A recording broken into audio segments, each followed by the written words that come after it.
He's played one of the most recognisable supervillains to have hit our screens, first stepping out as iconic comic book baddie Loki alongside Chris Hemsworth in Thor, and then reprising the role in superhero epic The Avengers, a movie that went on to become the third highest grossing film of all time. You have made me very desperate. You might not be glad that you did. Ooh. It burns you to have come so close. British actor Tom Hiddleston has even nabbed 2 MTV Movie Awards for his acting efforts. And now the star is set to hit our screens again in upcoming sequel Thor, The Dark World. You must be truly desperate to come to me for help. If we do nothing, they will destroy us. You even think about betraying him. I'll kill you. That was from New York. I like her. Oh, he's bad? He's so good at being bad. The actor joins us live in the studio now. Hi, Tom. Hello, Kylie. Welcome to the show. Welcome to Australia. Thank you very much. When we say things like third highest grossing film of all time, is it the work that's important, or does it please you to have such, great box office figures as well, Tom? Well, yeah, it's a good question. I suppose the thing that I love about that is it just means a lot of people saw it. Yeah. And, when you're working as an actor, that's really all you want is for people to see the work and engage with it and enjoy it. You know what I mean? Like, it's sort of often not said. Like, actors love to work, but we're no good if there's not an audience to watch it. So, Tom, what do you love most about playing the character Loki? I think it's the fact that he's just so fun. I mean, like, Thor is the god of thunder and Loki's the god of mischief. So my job is to turn up for work and be as mischievous as I possibly can. Right. So it's not a bad sort of job description in a way. And I kind of love that there's something about him that's he's a free agent, he's a free spirit.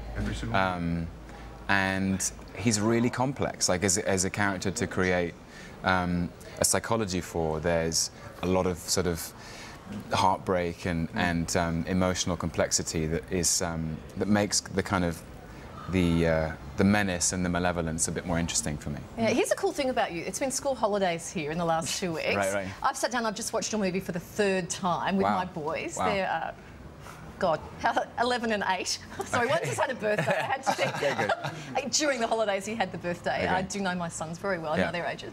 But so you've got the kids who love you, and then but your sort of fan base is really wide-ranging. Why is that? I've no idea. I mean, I sort of hope that it's just because they find the character interesting. Yeah. The good thing is I never kind of think about. I never tailor the character to a particular audience. I think it's really important not to patronise people, because people are smart and engaged.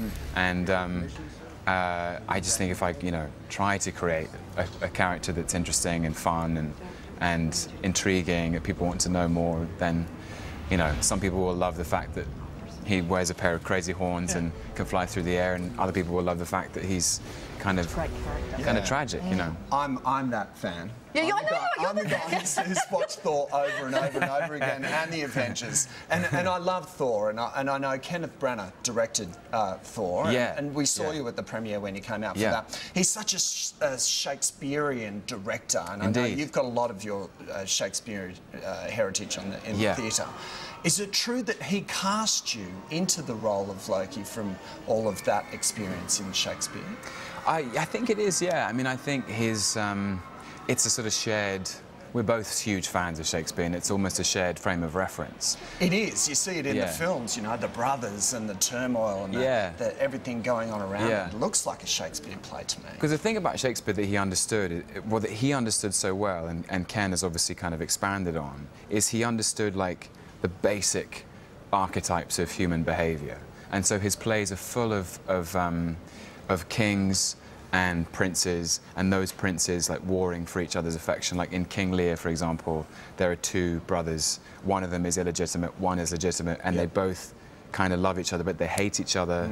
And just like Thor and Loki. Yeah, and Shakespeare was also really good about power, and that actually, like, people who run things, people who run royal households or countries are part of families that suffer the same kind of head bumping that we all suffer from, you know, that people disagree. And so I guess you hope that that rubs off on the film in some way. Yeah. So, Tom, we know that you went to boarding school. Yes, I did. In your native England. You speak beautifully. Thank you. So I assume you did Shakespeare and drama, obviously, I did, at school. yeah. Have you heard from your old drama teacher?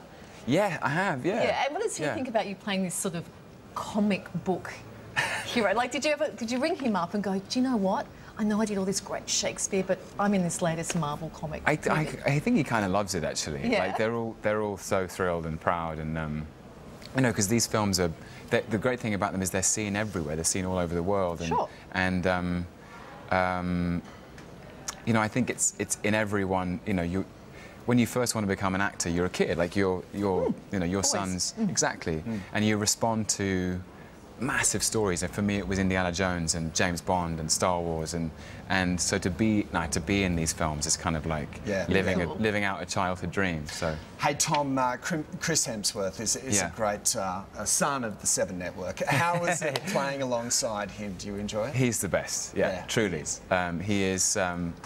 He's actually a magnificent actor. I mean, I know he tends to be celebrated the world over for his, you know, not shabby looks and and his charisma, but he makes me better when I'm on screen with him. Like, we have a real trust, and we have a lot of fun playing these guys. So. Did they let you watch Home and Away at boarding school? I did. I grew up on this. I mean, I think I was probably too old when I was watching it. He was too young to be in it. But it's bizarre, like the popularity of Neighbours and Home and Away among English school children is alarming, myself included. And I love that you've got this great affinity, because at school you were taught by some Aussies, which is why you could do that great Aussie accent. We heard that on Sunrise. Yeah, you know, the Aussies have been in my life as long as I can remember. I had a housemaster who was Australian. I had like nurses at school were Australian. You know, so yeah, I'm a big fan of your fine nation. You've perfected the accent quite well. Yeah, I think it's just a sort of a bad Chris Hemsworth impression. Have I got it slow enough though? Because I actually come from Manly.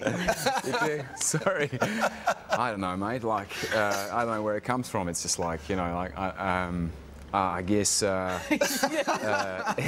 have to kind of. I don't know. What do you want me to say? Like, I'm being incredibly cliched right here, right now, and incredibly insulting to your people. No, it's good. No, we I'm love doing my best. We love it. We love it. Do you get recognised much, because you look so different in everything? I do. Yeah, that you I look like a kind of Scottish farmer at the moment. But do people recognise you? Do people clock you or not? Yeah, some people do. But you know, the good thing is I don't have, you know, long, sleek, raven black hair and a face devoid of colour. Yeah, I think it's pretty clear that people do follow him, because there's a stack of girls out the front of the studio. Okay. They're all waiting to see you, like he's pretending he didn't know, dude. No, I haven't. I came in the back way this morning. So, right. Yeah. I'm hoping to say hi to them when I leave. Good. Right. Yeah. Good. They'd love that. Yeah. Great to talk to you. All Lovely the best to with the new talk to you. film. Thanks for having me very much. Cool. Yeah. Yeah, it's lovely to see you. Awesome, mate. Thor: The Dark World is released in cinemas nationally, and you can see it from October 31. And the Gillies boys will be first in line. Yes. With Mum.